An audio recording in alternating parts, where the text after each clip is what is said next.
Love.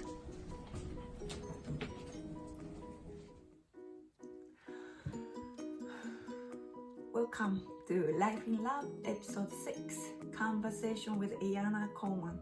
This is the channel I created with my dear friend Yuki-chan.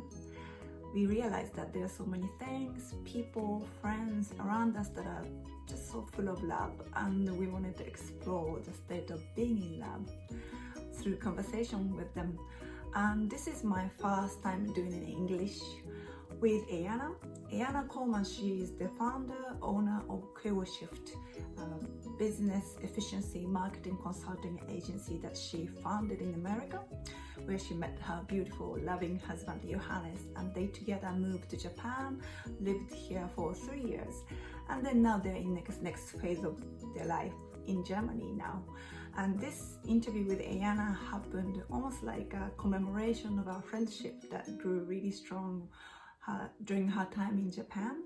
And I've always wanted to ask, what is it really like to leave almost everything behind, including a community of friends and a family and the business she built in the country, in order to live with your loved one, because her husband had to come to Japan to work for his company, the country that she doesn't speak the language. And you wouldn't have guessed if it's going to be a land of opportunity or it could turn out to be a disaster. I'm just so glad that she took the risks, thanks to the courage to come over here, that I got to meet her. And so I wanted to ask that. Another thing I wanted to do was kind of getting to know her a little bit deeper, peeling off some of the layers to get to know who she is, what made her who she is, because that's what I like to do, getting to know people's story. And I believe everyone has more than one to offer to the world, and there's something in the story that we can all take away from and use it as a kind of a tool to lift up us in our everyday life.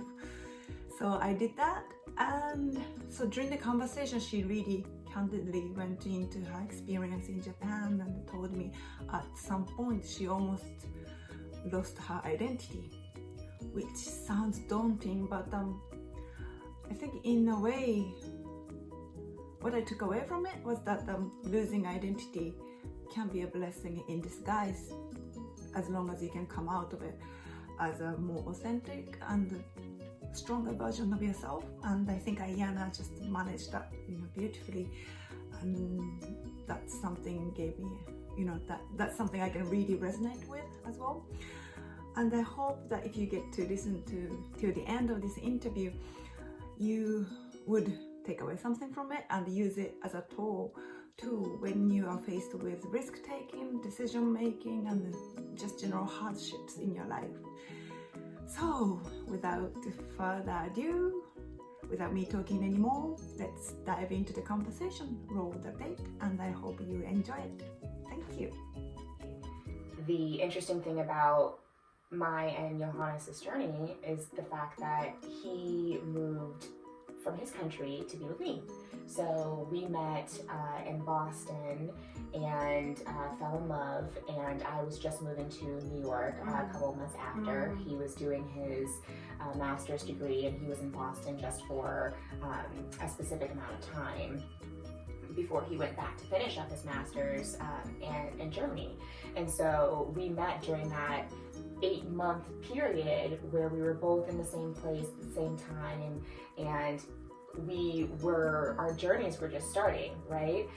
So he went back to Germany for 2 years, finished up his master's. I went to New York, started my life there, which is exactly what I wanted to do. I had all of the things that I wanted to do. I had my plan, I was doing the plan, I wasn't gonna let anybody else ruin my plan. This is what I was doing, and if he wanted to be a part of my life, then you get yourself. yeah, exactly. You get yourself over here because I've got this plan. And luckily enough, his plans allowed him to do that. So when he was finished with his master's, he dropped everything, right? And like by that time, things were tied up for him, where he had finished his degree, and he could move to the States. He could find a job here. He made that decision. We made that decision together that this is what we were going to do because we wanted to have a life together. So he moved countries for me, and I told him very early on that when the opportunity came I would do the same for him. Oh, He did it for my job and my career, and I wanted to be able to do the same. So when our Japan journey was kind of put into our laps, and he had been a few times, and he knew what the country was like, and he thought that I would very much enjoy it, and I was intrigued, and I was ready for a change. We decided, okay, we're going to do this. Okay. And so I did pack up my life and go to a new country. Did I didn't know the language? I knew no one here really. I had no job prospects here. I didn't know what I was really going to be getting into to start fresh. So the plan you had when you just moved to New York, that you had a certain life plan, that how I want to build my life like this, and how has it changed by the time you are ready to go to Japan? I had reached a point in my career, in my network, that I was very proud of, but I felt a little stagnant. I felt a little bit like, okay, like how else can I grow? What else is next? I still want to make change and learn and do things, but I'm not quite sure where the next step is.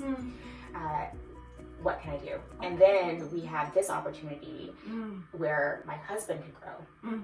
And because he supported me the years before, I wanted to support him in this endeavor. And I was at a junction where I had the availability to move for him.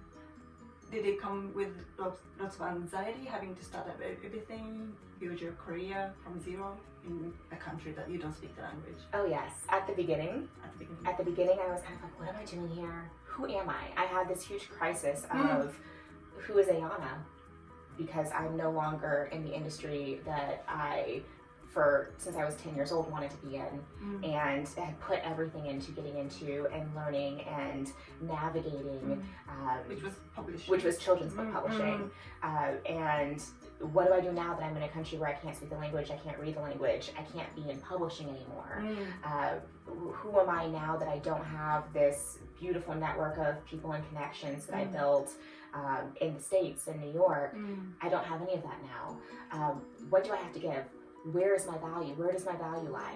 Because I'm in this new country where my husband's job and my husband's worth, and a still very patriarchal society, I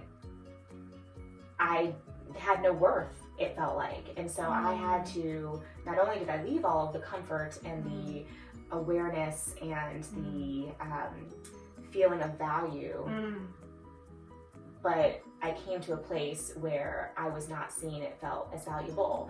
From the color of my skin, to the fact that I'm a woman, to the fact that I'm an expat. All of those things together was really, really hard to deal with. I wouldn't liken it to a burning down of the house, but it felt like it was kind of like, okay, everything over here, it's not that it no longer exists, because that has informed who I am up till now, and my self-confidence and worth and all that kind of stuff. But then when I got to Japan, felt like a huge tidal wave came over me and just like swept all of that away, where I was like, none of that matters. Nobody knows that Ayanna. No one knows who I am here. I am not important. I am just a speck of sand on the beach, and I've got to figure out where I belong and start from scratch.